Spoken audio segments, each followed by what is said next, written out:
اب ایک بہت بڑا یونیورسل ٹروتھ آ رہا ہے. سورہ النساء کی آیت نمبر 78 میں، اینما تکونوا، تم جہاں کہیں پر بھی ہو، یدرککم الموت، موت تمہیں آ کر رہے گی. وَلَوْ كُنْتُمْ فِي بُرُوجٍ مُشَيَّدَةٍ، چاہے تم اپنے آپ کو مضبوط قلعوں میں بھی بند کر لو نا، موت وہاں بھی تمہیں آ جائے گی. موت سے کوئی بھاگ نہیں سکتا. یعنی دنیاوی طور پہ کوئی شخص مضبوط قلعے میں آ جائے کہ مجھے کو مارنے کے لیے اندر نہیں آئے گا، سر باہر سے تو اندر آنے کی ضرورت نہیں ہے، اندر جو کچھ آپ کے اندر ہے وہ آپ کو مارنے کے لیے کافی ہے. Heart failure, kidney failure, cancer, کوئی بھی بیماری لگ سکتی ہے.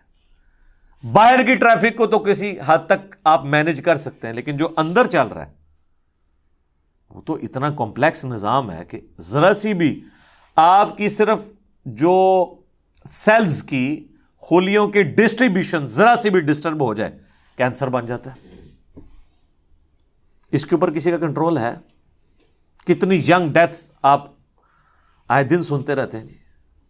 25 سال کا لڑکا تھا جی، 30 سال کا لڑکا تھا جی، ہارٹ فیلئر سے مر گیا جی. یہ بھی جو عفنان بھائی بتا رہے تھے، ان کے دوست سحری کر کے سوئے، اٹھے ہی نہیں ہے، 27-28 سال عمر ہے.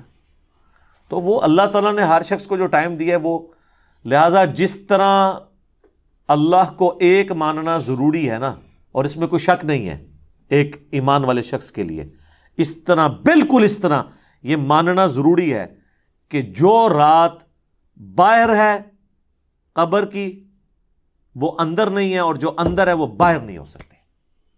ایک لمحے، قرآن میں کئی جگہ یہ ٹاپک آیا ہے کہ جب موت آئے گی ایک لمحے نہ آگے ہوگی نہ پیچھے. پھر سورہ آل عمران کے کانٹیکسٹ میں تو اللہ تعالیٰ نے یہاں تک فرمایا، جب منافقین نے کہا نا کہ ہم نے اپنے بھائیوں سے کہا تھا کہ غزوہ احد میں نہ جاؤ، نہ یہ جاتے اور نہ یہ قتل ہوتے، تو اللہ تعالیٰ نے فرمایا اس طریقے سے کوئی موت ٹال سکتا ہے؟ تم لوگ بھی جو اپنے گھروں میں بیٹھے ہوئے ہو نا، اور تمہاری جان بخشی ہو گئی ہے، تم یہ سمجھ رہے ہو کہ قتال میں نہ جانے کی وجہ سے تم بچ گئے ہو. اگر تمہاری موت بھی اللہ نے مقدر کی ہوتی تو تم خود بخود اپنی مقتل گاہوں کی طرف کھینچے چلے آتے. اور اس کو سپورٹیو حدیث ہے صحیح مسلم کی، نبی علیہ السلام نے غزوہ بدر سے ایک دن پہلے زمین پہ لکیریں کھینچی تھی. کل یہاں پہ ابو جہل کی لاش پڑی ہوگی، کل یہاں پہ عتبہ کی لاش پڑی ہوئی ہوگی، اور صحابہ کرام کہتے ہیں اللہ کی قسم اگلے دن ہم نے ان کی لاشیں ایگزیکٹ انہی جگہوں پہ دیکھی. یعنی اللہ تعالیٰ نے اپنے نبی کو وحی کے ذریعے بتا دیا تھا کل یہاں پہ لاشیں پڑی ہوں گی. تو وہ اللہ نے ان کا موت کا وقت مقرر کیا ہوا تھا نا، اور نبی علیہ السلام کو بتا دیا، آپ نے اپنی امت تک وہ پیغام پہنچا دیا.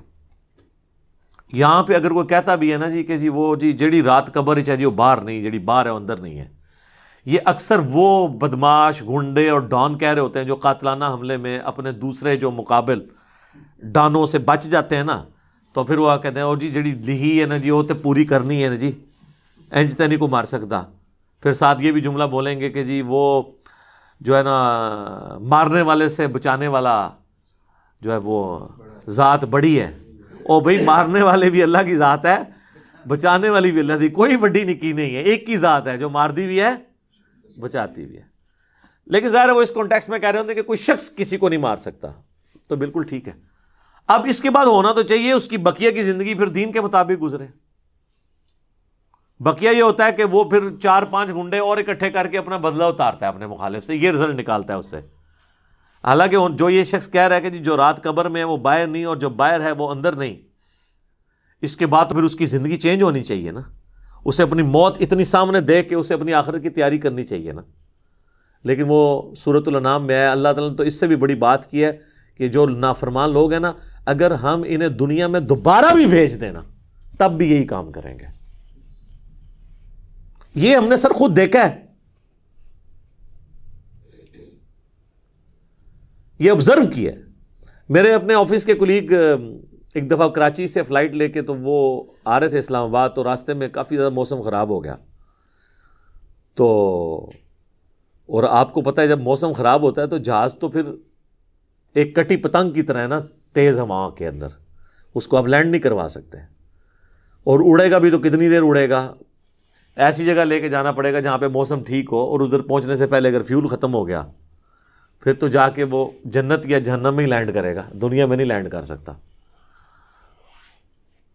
تو وہ کہتے ہیں کہ جی بس جو لینڈنگ سے تھوڑی دیر پہلے ہی موسم خراب ہو گیا تو وہ پھر جہاز دوبارہ اٹھا لیا اس نے، پائلٹ نے، لیکن وہ جہاز قابو میں نہیں آ رہا تھا، اور آپ کو پتہ ہے وہ پھر اچانک جو ہے نا کافی زیادہ گہرائی پہ وہ نیچے آتا ہے جہاز، یعنی ہوا میں اگر وہ سپوز تقریباً یہ 747 تو 10 کلومیٹر ہائٹ تک اڑتا ہے، تو وہ ایک کلومیٹر ایک سیکنڈ میں ایک دم نیچے آتا ہے۔ وہ جب ایک دم نیچے آتا ہے نا تو وہ ظاہر ہے کہ اگر آپ نے سیٹ بیلٹ نہیں باندھی ہوئی تو آپ جا کے تو جہاز کی چھت سے جا کے لگیں گے، تو وہ بیلٹ پہلے بندھوا لیتے ہیں، اور پھر وہ اتنی زور سے کانپتا ہے۔ یہ تو میں نے خود بھی چائنا کی فلائٹ میں ایئر پاکٹس آتی ہیں پاکستان سے چائنا جاتے ہوئے، اتنی زور سے کانپتا ہے وہ جہاز کہ لگتا ہے کہ وہ یہ ابھی ٹوٹ جائے گا، ٹکڑے ٹکڑے ہو جائے گا، کیونکہ وہ ویسے تو انہوں نے ظاہر ہے وہ ہمارے علماء کرام نے تو نہیں بنایا ہوا کہ ناخالص ہو، وہ یعنی بڑا صحیح ڈیزائن کیا ہوتا ہے انجینئرز نے، اور اس کے اندر پوری ایک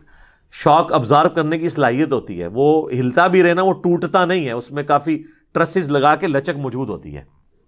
بہرحال پھر بھی جو بندہ اندر بیٹھا ہوا ہے اس کو تو یہ سارے لوگ تو سائنسدان تو نہیں بیٹھے ہوتے، اور لگتا ہے کہ جناب ابھی جان گئی کہ، تو وہ جناب وہ کہتے ہیں کہ جی یعنی اس طرح لوگ کلمے پڑھ رہے تھے، اور جناب چیخو پکار استغفر اللہ، جیسے کہ ابھی اگر اللہ نے ان کو دوبارہ بھی دنیا میں بھیج دیا، کیونکہ اب تو ان کے آخری وقت ہی قریب آیا ہوا تھا نا، وہ انہوں نے تو یہ کنکلوڈ کر لیا، تو یہ اب جاتے ہی جو ہے نا ادھر سے مطلب سیدھا گھر نہیں جائیں گے، یہ مسجد میں جا کے پہلے وہ سنت والے 2 نفل پڑھیں گے جو سفر سے واپسی میں پڑھے جاتے ہیں، اور جتنی بے پردہ عورتیں اتریں گی یہ اتر کے اب جا کے پردہ، یعنی وہ بلکہ یہ جہاز میں بیٹھی ہوں گی اور موبائل پہ کہیں گی کہ جی برقع جڑا خرید کے لے کے آؤ، ادو تک میں لینا ہی نہیں جہاز تو جدو تک کہ منو کو برقع نہیں دے گا، ٹھیک ہے نا جی۔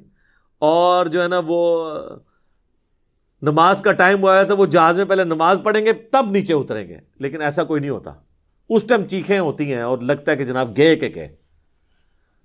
تو وہ کہتے ہیں خیر وہ سٹیبل ہوا، وہ سیالکوٹ لے گئے اس جہاز کو، تو وہ جب اتارا تو جناب اب لوگ چیخو پکار کر رہے ہیں جی ہمیں جہاز سے باہر نکالیں، لیکن جہاز کا تو اصول ہے، وہ کہتے ہیں نہیں جی جدھر کی سواری ہے وہیں اتاریں گے، تھوڑی دیر ریسٹ کریں گے، جب موسم ٹھیک ہو تو دوبارہ اڑیں گے۔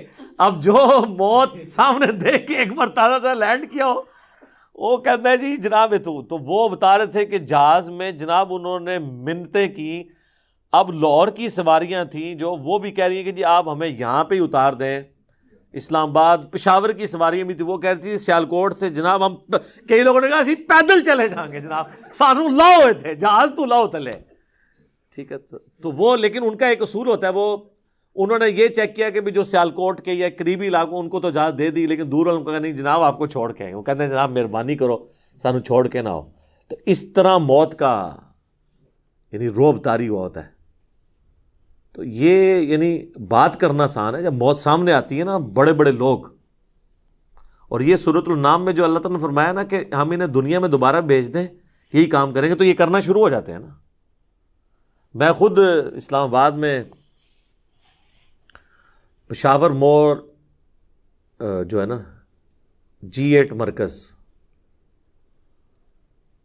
اسے پشاور موڑ بھی کہتے ہیں، جس طرح G9 مرکز اسلام آباد میں اسے کراچی کمپنی کہتے ہیں، تو ادھر میں ایک دفعہ ایک ٹیکسی میں نے لی، تو وہ ٹیکسی والے سے میری ڈسکشن شروع ہوئی، تو وہ کہنے لگا جی مجھے تو اللہ تعالیٰ نے نئی زندگی دی ہے، کہتا ہے جی میں ادھر ہی کھڑا ہوا تھا تو پیچھے سے ایک بڑا ٹریلا آ کے چڑھ گیا، یہ ٹریلے آپ کو پتہ ہے کس سپیڈ پہ چل رہے ہوتے ہیں، یہ بڑے بڑے جو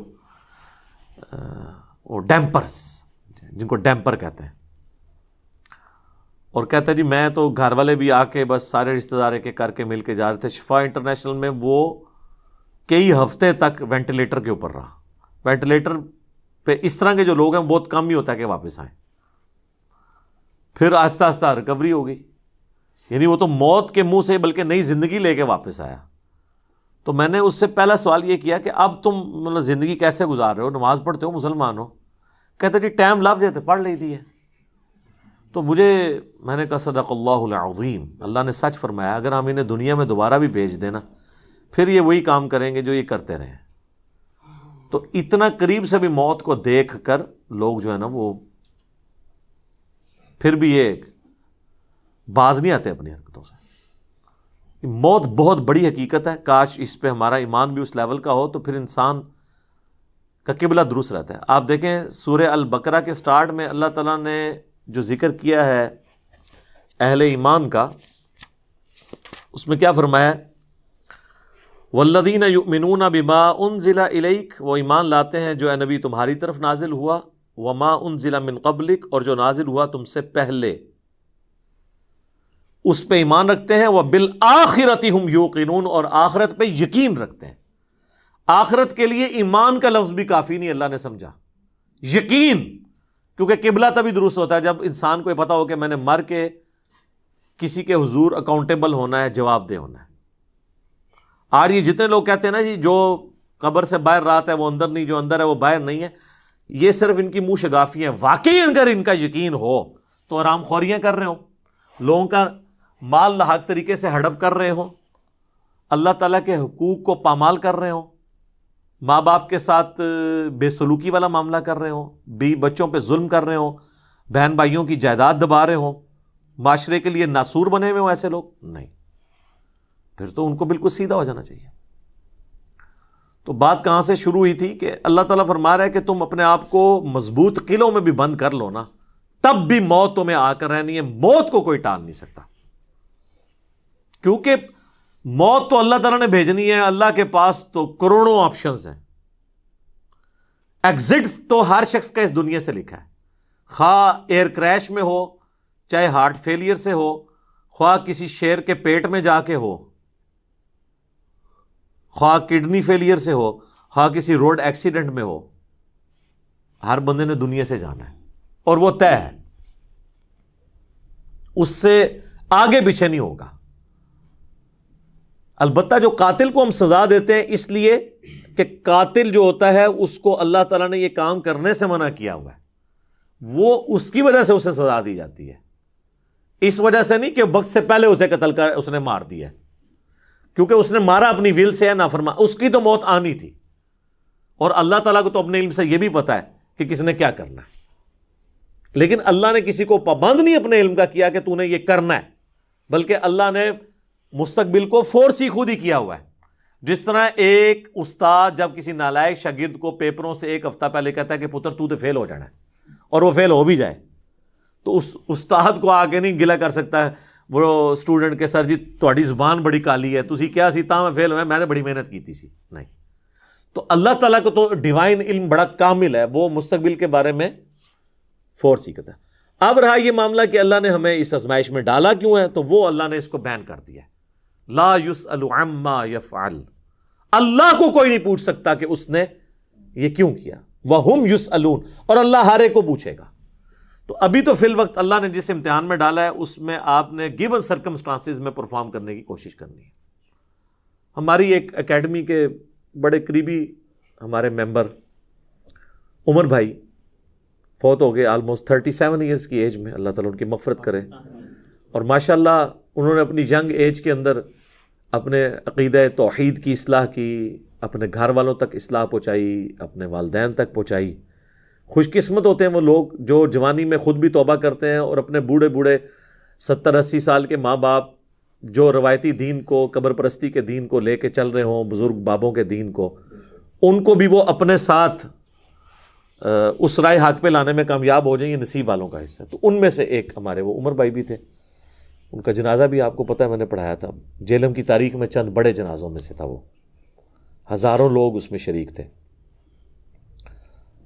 تو ان کی اچانک ڈیتھ ہوئی ہارٹ فیلئر سے. ینگ ایج میں اگر کسی کو ہارٹ اٹیک ہو تو یہ چانس ہوتے ہیں کہ اس کا ہارٹ فیل ہو جائے گا، کیونکہ ہارٹ ریئیکٹ کرتا ہے. بوڑھا بندہ پھر بھی سروائیو کر جاتا ہے. تو مجھے صحیح طرح یاد ہے کہ وہ ان کا ہارٹ فیل ہونے سے کچھ عرصہ پہلے کی بات ہے، 2017 میں جب میرے پہ پہلی دفعہ مرڈر اٹیمپٹ ہوئی 28 اکتوبر کو، اور اس میں میرا کافی خون بھی ضائع ہوا، کافی زیادہ زخم آیا، آپ لوگوں کو پتہ ہے. تو اس کے بعد میں عمر بھائی کے پاس ایک دفعہ گیا، ان کے شاپ پہ، ان کی فرنیچر کا بہت بڑا کاروبار ہے جیلم میں. تو میں نے گپ شپ شروع ہوئی تو مجھے کہتے ہیں علی بھائی میں چاہ رہا ہوں آپ کے لیے نا کوئی باڈی گارڈ رکھ دیتے ہیں. تو میں اس کی پیمنٹ کر دیا کروں گا. تو میں نے ان کو کہا کہ میرے بھائی آپ کا ابھی تک یہ یقین کامل نہیں ہوا کہ موت کو کوئی ٹال نہیں سکتا. تو پھر میں نے ان کو یہی آیات کوٹ کی تھی کہ اپنے آپ کو مضبوط، اینما تکونوا یدرککم الموت ولو کنتم فی بروج مشیدہ، تم جہاں کہیں بھی ہو موت تمہیں آ کے دبوچ لے گی، خواہ اپنے آپ کو مضبوط قلعوں میں بھی بند کر لو. تو میں نے ان کو بھی یہ بات سمجھائی. میں نے کہا میرے بھائی باہر کی ٹریفک کو تو آپ کنٹرول کر سکتے ہیں، کسی حملہ آور کو تو آپ روک سکتے ہیں، اندر جو اتنی کمپلیکس ٹریفک ہے، روزانہ میرا دل 1,00,000 دفعہ دھڑک کر 10,000 لیٹر خون پمپ کرتا ہے میری نسوں میں، اس ٹریفک کو کون کنٹرول کر سکتا ہے؟ 25 دفعہ ڈریسز کرتے ہیں روزانہ میرے گردے، یہ کام کرنا چھوڑ دیں، اس کو کون کنٹرول کر سکتا ہے؟ 23,000 دفعہ آلموسٹ پھیپڑے سانس اندر کرتے ہیں، اتنی دفعہ باہر کرتے ہیں. اب تو یہ کورونا کی وجہ سے لوگوں کو پوچھیں نظر، ان کو سانس لینا کتنا مشکل ہو رہا ہے، ریکوری ہوتے بھی کئی مہینے لگتے ہیں. یہ سانس ہمیں خود لینا پڑ جائے نا یاد کر کے، ایک دن نہیں آپ سانس لے سکتے. 12,000 دفعہ ہماری یہ پلکیں جھپکتی ہیں، اور یہ اگر آپ کو روزانہ یوں کرنی پڑ جائیں تو بس پھر آپ کوئی اور کام نہیں کریں گے، یہی کرتے رہیں گے. تو یہ سب کچھ میری مرضی کے بغیر اللہ تعالیٰ یہ سارے معاملات کو لے کے چل رہا ہوتا ہے. تو ہم باہر کی ٹریفک کو تو شاید مینج کر لیں کسی حد تک، وہ بھی کنفرم نہیں ہوتا. کئی بار روڈ ایکسیڈنٹ میں آپ دیکھتے ہیں لوگ اپنی جگہ پہ صحیح سائڈ پہ جا رہے ہوتے ہیں، مخالف سمت سے کوئی گاڑی آتی ہے، اس کا ٹائر پھٹتا ہے، وہ لڑکتی ہوئی دوسری طرف آ کے 4-5 بندے نیچے دے دیتی ہے. اب ان کا تو کوئی قصور نہیں ہے، وہ تو ہوتے ہی دوسری. یہ تو میں نے خود اس طرح کے ایکسیڈنٹس اپنی آنکھوں سے بھی دیکھے ہیں، تو پتہ ہی نہیں چلتا. تو باہر کی ٹریفک کو آپ کسی حد تک مینج کر لیں گے، لیکن اندر کی ٹریفک کو تو کوئی بھی نہیں کر سکتا. اور دیکھیں کچھ عرصے کے بعد ان کی اندر کی ٹریفک ہی فیل ہوئی اور دنیا سے چلے گئے. اللہ تعالیٰ ان کی مغفرت کرے، انہیں نیک کاموں کا اجر دے، ان کی برائیوں سے درگزر کرے، اور ہمیں بھی اپنی موت سے پہلے پہلے قبر و آخرت کی تیاری کرنے کی توفیق عطا فرمائے. اللہم من احییتہ منا فاحیہ علی الاسلام ومن توفیتہ منا فتوفہ علی الایمان. آمین.